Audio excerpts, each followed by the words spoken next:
We are currently in the operations room here at Western Approach's headquarters below the streets of Liverpool, where the Battle of the Atlantic was won.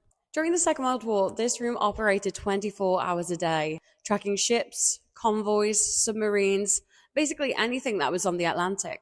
Today we're going to walk through the different sections of this incredible room and tell you how lives were saved right from this very spot. Starting with the first section that captures everybody's eye, it's the giant map. Now this is a giant map of the Atlantic Ocean.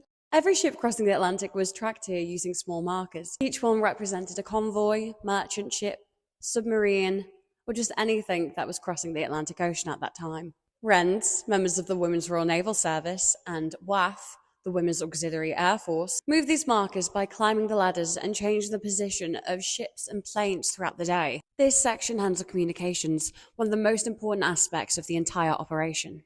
Staff, 80% of whom were women, used radio equipment and typewriters to receive reports and naval commands from ships across the Atlantic. This is the RAF cabin. RAF officers would have been observing the locations of their aircraft.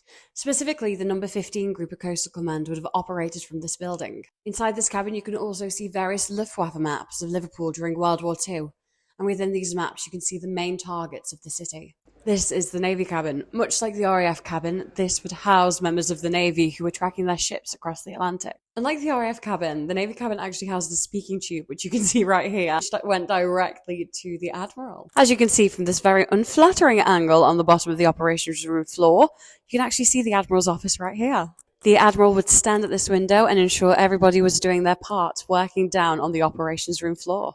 The operations room never stopped working. It ran 24 hours a day, 7 days a week, with staff working rotational shifts up to 72 hours at a time.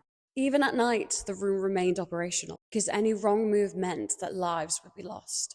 With over 1,000 members of staff on our list, 300 to 400 members would be working here at one time, protecting ships carrying food, fuel, and supplies into Britain. The work done here helped us to win the Battle of the Atlantic, one of the longest and most crucial battles of the Second World War.